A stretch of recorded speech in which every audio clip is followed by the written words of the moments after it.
Mental disorder தான் physical disorder. Mentally நம்ம இல்லா இருந்தோம்னா பிசிக்கலி இல்ல ஆயிடுவோம். அப்படின்னா என்னன்னா, மைண்டில் ஒரு கோளாரோட இருந்தோம்னா உடம்புல கோளாரோட ஆயிடுவோம். அதை பற்றி தான் இன்னைக்கு சொல்ல போகிறேன். இன்னைக்கு ஒரு குண்டா ஒபிசிட்டி ஆகிறது, இல்லை தொப்பை போட்டு விசரல் ஃபேட்டர் அதிகமாகிறது, குழந்தையின்மை, பிசிஓடி பிசிஓஎஸ், அப்புறம் இது இர்ரெகுலர் பீரியட்ஸ் அண்டு இதனால் குழந்தை பிறக்கிறதுல கஷ்டப்படுறது, முக்கியமாக பெண்கள் கஷ்டப்படுறது, அது ஏன்னு இந்த வீடியோவில் பார்க்க போகிறோம். நான் ஃபஸ்ட்டு சொன்ன மாதிரி மென்டல் டிஸார்டர் தான் ஃபிசிக்கல் டிஸார்டர். அப்படின்னா மென்டலி நீங்கள் பாசிட்டிவாக, அன்பாக, மகிழ்ச்சியாக, ரொம்ப லவ் ஆல் சர்வால், அனைவரிடமும் அன்பு செலுத்துகிற அளவுக்கு இருக்கணும். நீங்கள் எப்போ உங்களை நீங்கள் கண்ட்ரோல் பண்ணி நான் மட்டும்தான் இந்த உலகத்தில் அழகாக பிறந்திருக்கேன், நான் மட்டும்தான் என்னை நோக்கி தான் எல்லாரும் வர்றாங்க, அவங்க அன்பு பொய், இவங்க அன்பு பொய், இவங்க எனக்கு ஆகாது, அவங்க எனக்கு ஆகாது, அவங்க அன்பை கம்மியாக செலுத்திட்டாங்க, இவர் எனக்கு இவ்வளவுதான் ஹெல்ப் பண்ணார், அவர் எனக்கு அப்படின்னு சொல்லி உங்களை நீங்களே ரெஸ்ட்ரிக்ட் பண்ணிட்டு போகிறீங்களோ, அதுக்கப்புறம் நீங்கள் எவ்வளவு அழகாக இருந்தாலும் அந்த அழகை நோக்கி எந்த அன்பும் கிடைக்காது. அதுக்கப்புறம் உங்கள் அழகு குறைய ஆரம்பிக்கும். அதுக்கப்புறம் நீங்கள் அன்பில்லாத வாழ்க்கைக்குள்ளே தள்ளினதுக்கப்புறம் கண்டிப்பாக தைராய்டு வரும், ஹைப்போ தைராய்டிசம் வரும், கண்டிப்பாக நீங்கள் குண்டாயிருவீங்க, கண்டிப்பாக உங்கள் ஸ்கின் மாறிடும், உடம்புக்குள்ள அன்ஹெல்த்தி ஆகி ஃபிசிக்கலாகவும் மென்டலாக எதையாச்சும் பண்ண போனீங்கன்னா ஃபிசிக்கலாக சேரும். அதுக்கப்புறம் பிசிஓடி பிசிஓஎஸ் ஸ்ட்ரெஸ்ஸு எதையுமே தடுக்க முடியாது.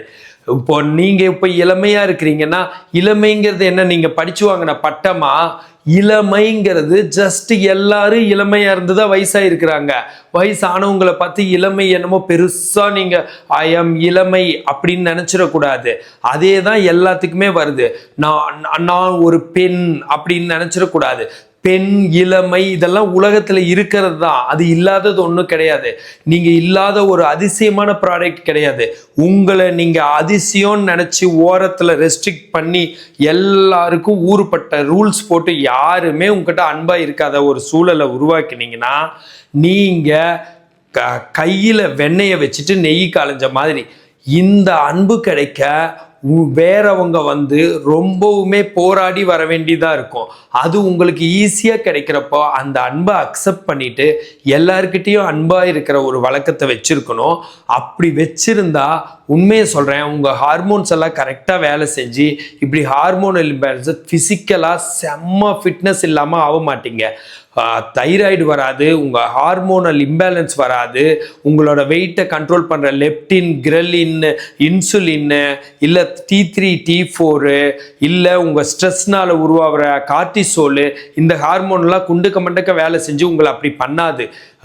ஒன்ஸ் மனநிலையை ஓப்பனாக வைக்காமல், அன்பு இல்லாமல் ரெஸ்ட்ரிக்டட் ஆகி நான் இப்படித்தான், நான்லாம் பெரிய ஆள் அப்படின்ற மாதிரி போகிற பர்டிகுலர்லி பெண்களுக்கு என்ன நடக்குதுன்னா, இந்த ஒரு உள்ளுக்குள்ள இருக்கிற அந்த உணர்வு என்ன பண்ணுதுன்னா, உள்ள ஹார்மோன்ஸ் வெறுத்து போய் நம்ம ஹாப்பி ஹார்மோன்ஸ் உட்பட dopamine, endorphin, oxytocin and serotonin இதெல்லாமே சரியாக வேலை செய்ய போய் இதர ஹார்மோன்ஸ் லைக் ஒரு ஈஸ்ட்ரோஜன், டெஸ்டோஸ்டிரோன், ப்ரோஜெஸ்ட்ரோன், இந்த மாதிரி ஹார்மோன்ஸ் எல்லாம் கரெக்டாக செயல்படாமல் போய் உள்ளுக்குள்ள இர்ரெகுலர் பீரியட்ஸையும் பிசிஓடி பிசிஓஎஸையும் உருவாக்கிறோம். மென்டல் ஃபிசிக்கலாக பாதிக்குது. அது உருவாக்குனா என்ன ஆகுது, தைராய்டையும் உருவாக்குனா ஜாயின்ட் பெயின், ஸ்கின் மாற்றம், இவ்வளோ பெரிய தொப்பை, விசரல் ஃபேட்டு, வெயிட்டு, நான் 100 கிலோங்க, நான் 105 கிலோங்க, 95 கிலோன்னு ஆகி பிசிஓடி இருக்குங்க, நீர்க்கட்டி இருக்குது, உள்ள பாலிசிஸ்டிக் ஓவரிஸ் டிசீஸ் இருக்குது, பாலிசிஸ்டிக் ஓவரிஸ் சிம்டம் இருக்குது, இர்ரெகுலர் பீரியட்ஸ் இருக்குது, குழந்தை பிறக்காமல் கஷ்டப்படுறோம், குழந்தை பிறக்கிறதுக்கு நாங்கள் 10 லட்சம் 20 லட்சம் 5 லட்சம் செலவு பண்ணுறோம். அப்படி ஆகுதுங்க. உங்கள் அன்பு தாங்க, உங்களுக்குள்ளே இருக்கிற அன்பு, அதை வெளியில் காட்டுற தன்மை தாங்க, அந்த தன்மை தாங்க உங்களுக்கு கரு உருவாக வைக்குது. அந்த தன்மை அந்த மேலுக்கு இருந்தால் தாங்க வேகமாக போய் கரு உருவாக வைக்குது. அது உமனுக்கு இருந்தால் தாங்க அது போய் கருவா அன்பாக மாறுது. அது இல்லாமல் உங்களோட அந்த தன்மை உள்ள அன்பு தன்மை இருந்தால் தாங்க அந்த குழந்தை கருவுற்று இருக்கிறப்ப அதுக்குள்ள அன்பு வளருது. இல்லைன்னா ஃபியூச்சரில் அந்த குழந்தை வந்து உலகத்தையே வந்து கொஞ்சம் ஒரு வெறுப்பாக பார்க்குற மாதிரி அந்த குழந்தையும் பிறந்துருங்க. ஸோ இதெல்லாம் நடக்கக்கூடாதுன்னா அன்பு இருந்தால் தான் குழந்தை பிறக்கும், அன்பு இருந்தால் தான் குழந்தை அன்பாக பிறக்கும். அந்த அன்பாக பிறந்த குழந்தை தான் உங்களை அன்பாக பார்த்துக்கும். உங்களுக்கு அன்பு இல்லைன்னா உங்களுக்கு பிறக்க போகிற குழந்தைக்கும் அன்பு இருக்காது. ஃபர்ஸ்ட் ஆஃப் ஆல் அன்பு இல்லைன்னா குழந்தை பிறக்கிறதுக்கே ரொம்ப கஷ்டமாக இருக்கும். ஃபர்ஸ்ட் ஆஃப் ஆல் அன்பு இல்லைன்னா வெயிட் ஏறி ஹார்மோனல் இம்பேலன்ஸ் வந்து தைராய்டு உட்பட பிசிஓஎஸ் இரெகுலர் பீரியட்ஸ் உட்பட பல நோய்கள் வருங்க. Open up, don't close, don't listen to any one.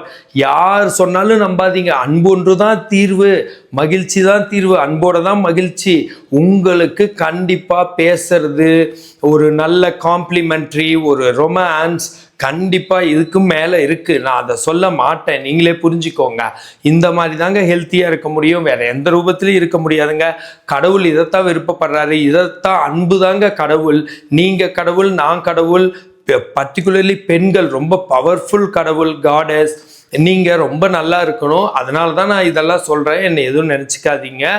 நீங்கள் நோய் இல்லாமல் இருக்கணும். நீங்கள் நோயோடு வந்து எனக்கு ஒரு ஃபீஸ் கொடுக்குறதோ என்கிட்ட வர்றதோ எனக்கு தேவையில்லைங்க. உண்மையிலேயே சொல்கிறேன், நோயற்ற வாழ்வு வாழ்கிறது தான் எனக்கு தேவை. இந்த உலகம் நோய் இல்லாமல் ரொம்ப சமாதானமாக அன்பாக வாழணுங்கிறது தான் என்னோட விருப்பம். இந்த மாதிரி ஹெல்த் டிப்ஸ் வேணால் என்னை ஃபாலோ பண்ணுங்கள். ஃபிசியோதெரப்பி கன்சல்டேஷன் வேணால் எனக்கு கால் பண்ணுங்கள். This is Prakash, physiotherapist.